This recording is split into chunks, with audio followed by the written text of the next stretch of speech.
Why would they take me out of his room and put me in the ED, and then not 20 minutes later he's dead? It doesn't make sense. Like, did they kill him? He was my one patient that was gonna live. He shouldn't have died. I don't know what they did to him. Something's not right. I got back to my hotel room and I broke down, like on the floor in tears, like, I can't do this.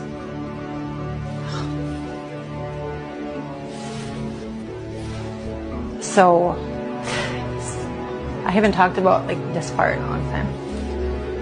I didn't know what else to do, so I called my friends. I told them what was happening. I told them that it was literally gross negligence. Nobody cared. They weren't coding patients that were, a code blue. They would just let them go. And, then reporting to the families that they did everything they could, when I know for a fact that they didn't. And when I saw that, that's when I realized nobody is going to believe this. No one's going to believe that this is happening without proof. And so I contacted a couple New York attorneys, and we decided that I needed to go undercover. So I did. This patient is in with a non-COVID. I don't understand why they're doing that. I know. There's 4 patients in a row here that are on COVID. And this is supposed to be the COVID. Yeah. Because 7th floor, they shut it down. That's right. I'm confused. And then they're going to have non-COVID there. Yeah. This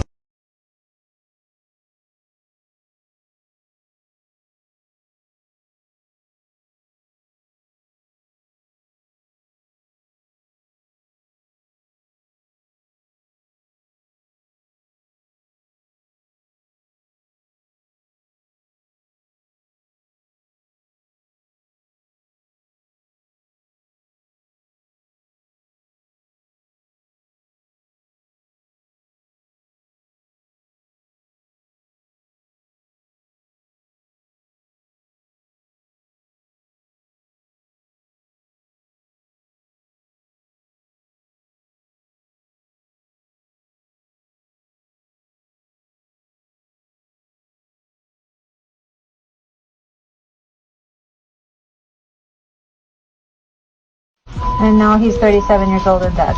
This isn't what my profession stands for. We can't look away. We're mandatory reporters. This is our job, to protect the patient. As nurses, we're patient advocates. Our oath is to do no harm, and that's all that was being done. There were very few actual ICU doctors running these floors. They had residents in.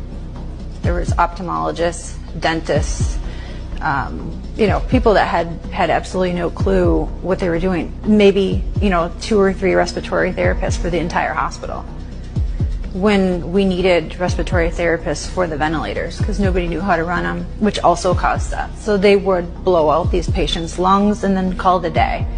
Next patient in, same thing. Nearly 2,000 people have tested positive for coronavirus. That's bad, and this is worse. Hospitals there are getting ready tonight for a surge. Meantime, Governor Ned Lamont toured a facility manufacturing ventilators for critical care patients. 34 people have died, and federal officials just approved the disaster declaration for the state, and that will allow all 8 counties to be reimbursed for costs associated with the response to the pandemic.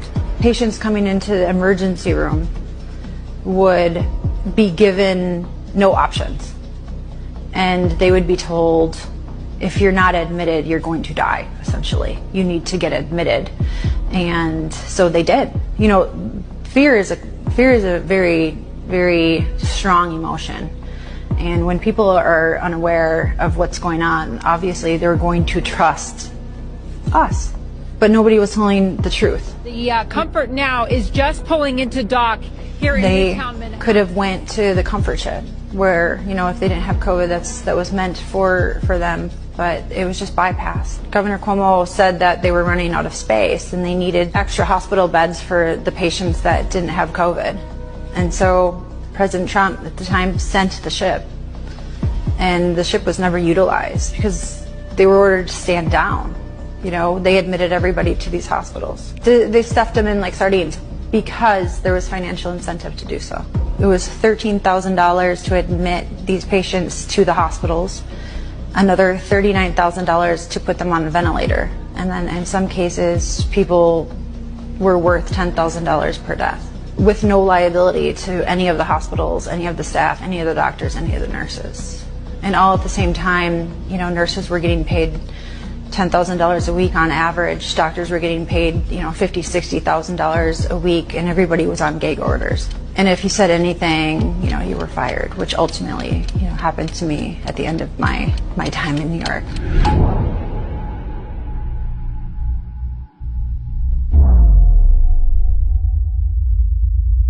A Houston hospital is having success treating the coronavirus patients. In fact, its recovery rate is perfect. Fascinating, isn't it? To treat patients here.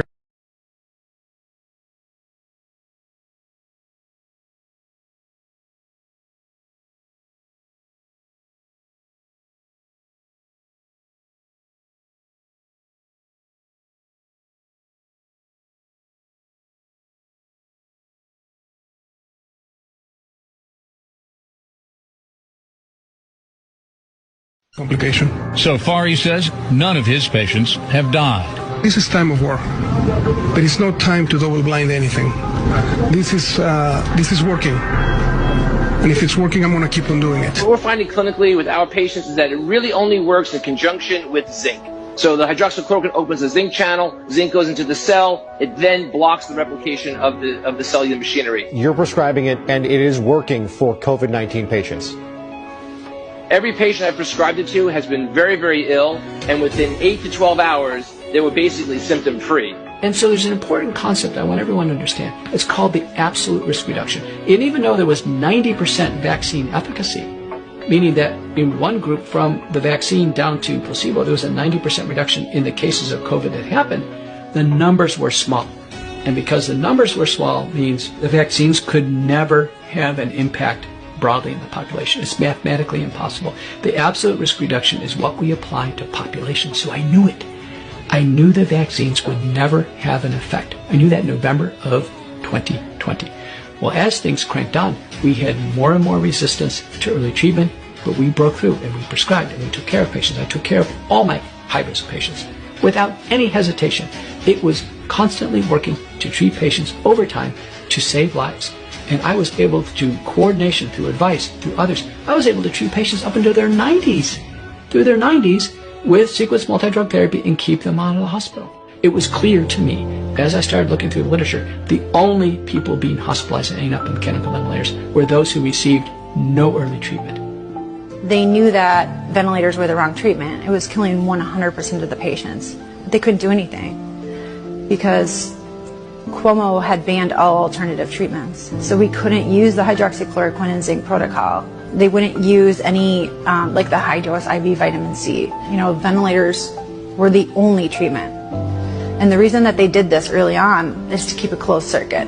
That's ultimately what led all these patients to the freezer trucks. One of the milestones was October 8th. The National Institutes of Health issued its first